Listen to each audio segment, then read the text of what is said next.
안녕하세요. 반갑습니다. 육조단경의 선정과 해탈은 논하지 않고 오직 견성만을 논한다는 내용이 있습니다. 참선을 해서 내가 선정에 든다고 하면 선정에 든 나와 선정을 둘로 나누게 되어 어긋나고, 해탈을 한다고 하면 해탈과 해탈한 나와 해탈을 둘로 나누게 되어 어긋난다는 얘기입니다. 대도는 본래 둘이 아니고 둘로 나누면 불법이 아닙니다. 생활 속에서 공부를 놓치지 말고 늘 자기를 돌아봐야 합니다. 부처와 부처 아닌 것과 부처와 중생이 둘이 아니요 하나라는 말입니다. 일체가 내 마음이요 전 존재인 나 하나뿐이라는 말입니다. 이것을 깨치는 것이 견성이요 깨달음입니다. 본래 있는 이것은 수행을 하고 노력을 해서 얻어지는 게 아니라 본래 있는 내 마음을 말합니다. 이 몸뚱이는 인연이 닿으면 사라지지만 본래 내 마음은 없어지는 것이 아니고 우주 전체가 내 마음이니까 내가 그대로 부처라는 말입니다. 심즉 시불이라는 말입니다. 마음은 빛깔도 소리도 냄새도 없고 만질 수도 없고 이름도 없는 이것을 방편 언어로 그냥 이것 하는 겁니다. 마음도 부처 깨달음 공이라고 하는 것은 따로 있는 게 아니고 실체가 없는 방편 언어들입니다. 오직 내 한 마음 뿐이니까 나뿐이라는 얘기입니다. 이것은 있는 것도 없는 것도 아니요 본래 있는 것이 지금도 있는 것입니다. 그래서 본유가 금유라고 했습니다. 본래 있는 것이 지금도 있다는 말입니다. 법성계에서는 구례보동 명의불이라고 했습니다. 원래부터 여여하고 부동함으로 이름하여 부처님이란 말입니다. 금강경의 불치어상 여여부동이라는 말도 있습니다. 상을 취하지 않으면 항상 여여하다는 말입니다. 법을 보이라면 일체가 법이어서 손뼉을 치거나 손을 흔들거나 죽비를 치고 주장자를 들어보이면 바로 이것이 우주의 법을 통째로 드러내 보이는 것이어서 쉬운데 법을 설명하려면 참으로 어렵고 어렵습니다. 대단한 그것이 따로 있는 게 아니고요. 생각 이전짜리 그냥 이겁니다. 다른 법이 따로 있다면 도반 여러분 저에게도 가르침 주시면 감사하겠습니다.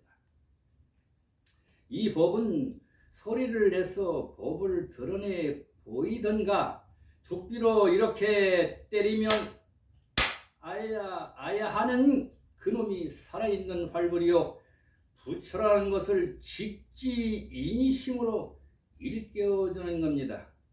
도는 수행을 해서 찾고 구하고 얻는 게 아닙니다. 생각으로 헤아려 찾고 구하고 이론을 배워서 지식을 쌓고 수행을 해서 얻는 게 아닙니다.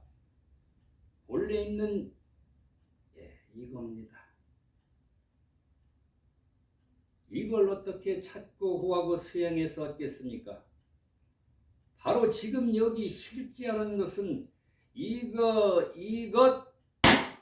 이것뿐입니다. 이겁니다. 바로 이 일입니다. 이것 하는 이게 무엇인가 궁금하십니까? 제게 묻는다면 그냥 이렇게 확장하겠습니다. 왜냐하면요 일구이기 때문입니다.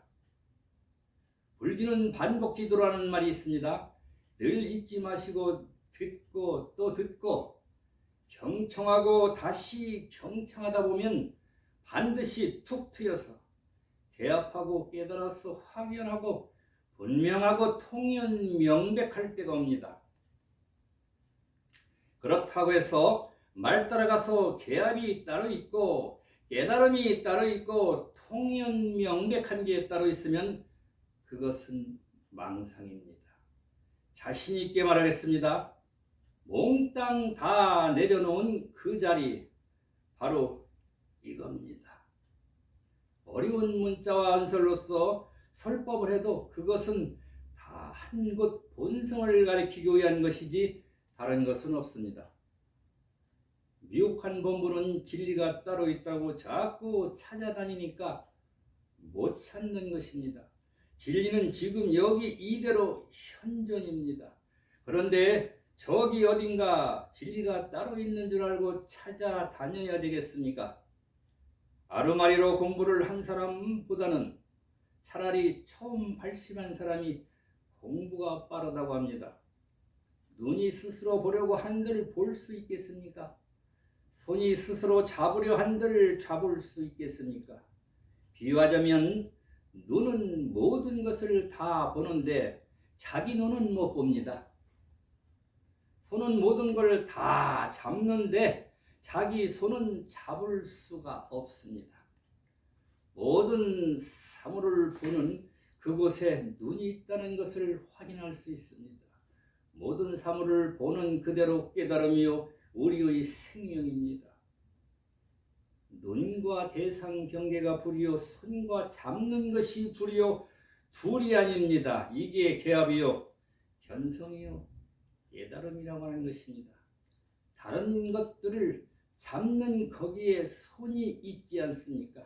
모든 것이 지금 여기 일입니다. 말끝에 깨달음이 숨어 있기 때문에 어나 대오라고 하는 것입니다.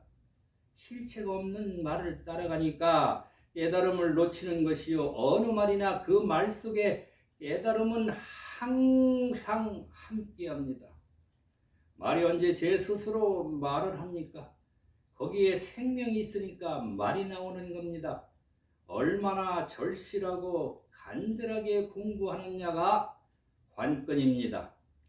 시공간이 사라진 지금 여기 한 물건도 없는데 난 누군가 하는 이놈은 뭡니까?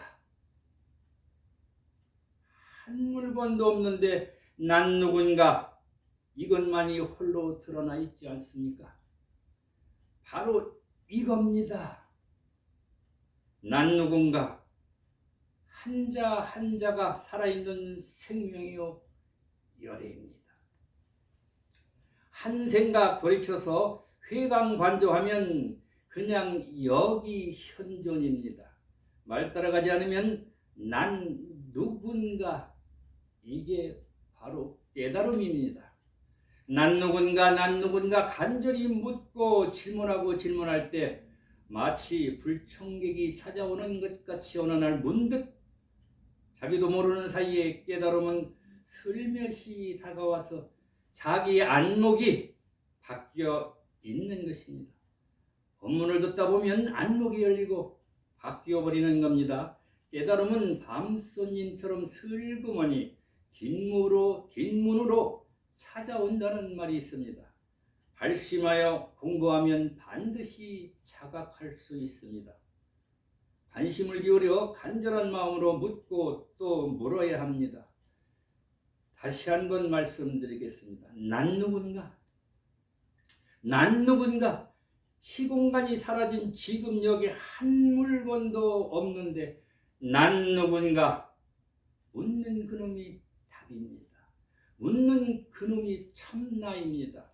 물음 속에 답이 있지 않습니까? 애써 노력해서 얻는 것이 아닙니다. 에고에 가려서 참나가 드러날 수 있겠습니까? 가짜 나인 에고를 비우면 참나가 드러나서 그 자리가 그대로 열애입니다. 생명입니다. 발심하여 공부하지 않으면 어떻게 궁극적인 진리에 도달하겠습니까? 나이 어린 도신이 삼조 승찬 대사를 찾아왔다고 합니다. 승찬 무엇하러 여기를 왔느냐? 도신 해탈하려고 왔습니다. 승찬 이놈아 누가 너를 묶었더냐. 그 말 끝에 도시는 언어에 대어하였다고 합니다. 그가 바로 사조 도신입니다. 이것이 무엇인가? 이 못고 이 한마디가 일초직임열애지다. 순식간에 뛰어넘어 모름으로 들어가서 아는 것으로부터 노연한 자리, 바로 해탈입니다. 질문으로 가슴을 가득 채우라는 말이 있습니다. 질문하고 또 질문하시면 묻는 그 마음이 오직 모를 뿐이요 살아있는 생명이요 바로 지혜의 문입니다. 질문 없는 모름은 또 하나의 답일 뿐입니다. 모름을 넘어 질문하는 안목으로 세상을 살펴보면 세상은 늘 새로울 것입니다. 일일신 오일신입니다. 매일매일 새로운 날입니다. 마치겠습니다. 항상 건강하시고 늘 깨어있는 일상 행복하시기를 기원드립니다. 감사합니다.